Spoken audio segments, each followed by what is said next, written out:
Welcome back. વાત કરીએ આગળ મહત્વપૂર્ણ સમાચારોની તો મહેસાણા બહુચરાજીના મોઢેરા ગામનો બનાવ બન્યો છે। જીવદયા પાંજરાપોળમાં આગ ભભૂકી ઉઠી છે। 70,000 ઘાસચારાના પૂળા બળીને ખાખ થયા છે તો આસપાસના તમામ ફાયર બ્રિગેડ ટીમોને જાણ કરાઈ છે। આગથી ઘાસચારાને મોટું નુકસાન અંદાજે 15 લાખના ઘાસચારાના પૂળા બળીને ખાખ થયા છે। મોટાભાગનો ઘાસચારો આગમાં બળી જતા પાંજરાપોળની મુશ્કેલી વધી ગઈ છે। અંદાજે 15 લાખના ઘાસચારાના પૂળા આગમાં બળીને ખાખ થયા છે। મોટી નુકસાનની ભીતિ સેવાઈ રહી છે ત્યારે પાંજરાપોળ પર મુશ્કેલી વધી ગઈ છે। સાબરકાંઠાના ઈડરમાં ફરી દીપડો દેખાયો છે। ઈડરના ડુંગરો ઉપર દીપડાનો પરિવાર દેખાયો છે તો દીપડી દેખાતા વન વિભાગ હરકતમાં આવ્યું છે। ભીલોડા 3 રસ્તા પાસે ડુંગર પર જોવા મળ્યો છે દીપડો। વન વિભાગના અધિકારીઓ સ્થળ પર પહોંચ્યા છે। ડુંગર પર દીપડાનો પરિવાર, નીચે રણાંક વિસ્તારમાં દહેશત। તો દીપડો દેખાતા સ્થાનિકોનો મોટો આક્ષેપ છે।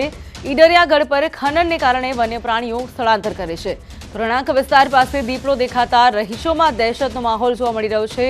વન વિભાગની ટીમે પણ ડ્રોન ઉડાવીને નિરીક્ષણ કર્યું છે। તો ન્યૂઝ 18 પર એક્સક્લુઝિવ દ્રશ્યો આપ જોઈ શકો છો।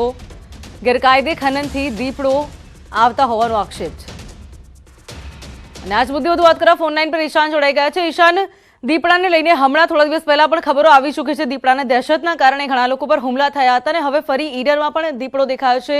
સ્થાનિકોમાં રોષનો માહોલ છે, સાથે દહેશતનો માહોલ પણ છે। જી જી ચોક્કસ કે વાત કરવામાં ઈડર વિસ્તાર ગઢવાળો વિસ્તાર છે ત્યાં જે પથ્થરના અંદર દીપડાઓના વસવાટ વર્ષોથી છે, પરંતુ ખનનના કારણે કે દીપડાઓ પોતાનો વસવાટ છોડવા માટે મજબૂર બન્યા છે અને ક્યાંક ને ક્યાંક એવો પણ આક્ષેપ કરવામાં આવે છે કે જે ખનન વધુ થઈ રહ્યું છે તેના કારણે દીપડાઓ પોતાનું ઘર છોડી રહ્યા છે।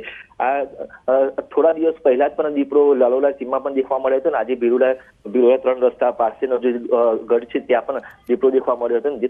વન વિભાગની ટીમો ત્યાં ઘટનાસ્થળે પહોંચી અને દીપડાની ઓળખ પરેડ કરી હતી। આ ઉપરાંત ત્યાંના જે સ્થાનિક લોકોમાં ભયનો માહોલ જોવા મળી રહ્યો છે કે અન્ય જિલ્લાઓમાં અને અન્ય તાલુકામાં જ્યારે દીપડાઓ હુમલા કરતા હોય છે ત્યારે એ સમાચાર સાંભળીને પણ લોકોમાં અત્યારે હાલ તો રોષનો માહોલ જોવા મળે છે। જલ્દીમાં જલ્દી દીપડો પાંજરે પુરાય તે પણ હાલ તો સ્થાનિકો દ્વારા માંગ કરવામાં આવી છે।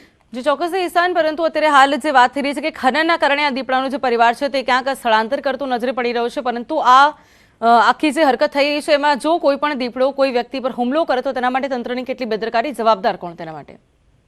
હજી ચોક્કસ કે વાત કરવામાં આવે તો અત્યારે હાલ તો જે દીપડો પહેલા પણ દેખાયો હતો ત્યારે પણ વન વિભાગની ટીમ દ્વારા પાંજરું મૂકવામાં આવ્યું હતું અને દીપડો પકડવામાં આવ્યો હતો। તો આ ઉપરાંત અગાઉ પણ અન્ય જંગલી જાનવરે પણ હુમલો કર્યો હતો તેવા સમાચાર સામે આવ્યા હતા। એટલે કે ખનન થઈ રહ્યું છે જેના જે પથ્થરો તૂટવાના અવાજના કારણે પણ આ દીપડાઓ ત્યાંથી પોતાના જે ગુફામાંથી બહાર નીકળીને આવતા હોય છે અને ક્યાંક ને ક્યાંક માનવ ઉપર પણ હુમલો કરતા હોય છે। એટલે કે લોકોમાં એક જ માંગ છે કે જલ્દીમાં જલ્દી દીપડો પાંજરે પુરાય તો લોકોનો જીવ બચી શકે તેમ છે। જી ચોક્કસ ઈશાન, જોડાઈ સમગ્ર માહિતી આપવા બદલ આપનો આભાર।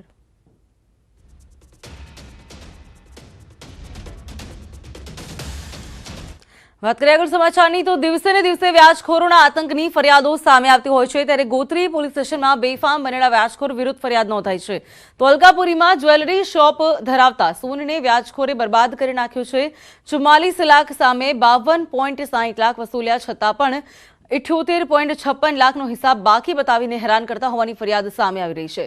ધનંજય ચોકસીએ વર્ષ 2020માં વ્યવસાય માટે 10% વ્યાજે લીધા હતા રૂપિયા અને કોરોનાના કારણે વ્યવસાય નહીં ચાલતો હોવા છતાં પણ વ્યાજખોર ઉઘરાણી કરી હતી। તો 1 કરોડની માંગ કરીને મકાન પણ લખાવી લીધું હોવાની આ ઘટના બની છે। તો ગોત્રી પોલીસે ફરિયાદના આધારે રાજકુમાર પિલ્લાઈની મોડી રાત્રે ધરપકડ કરીને આગળની કાર્યવાહી હાથ ધરી છે।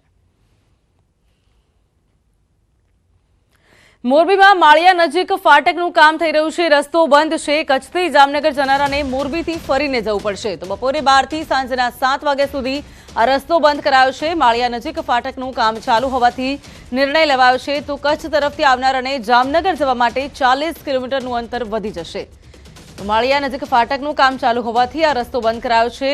કચ્છ તરફથી આવનારાઓને 40 કિલોમીટરનું અંતર વધી જશે। જામનગર જવા માટે આ અંતર વધી જશે। ફાટકનું કામ ચાલતા મોરબી નજીક આ રસ્તો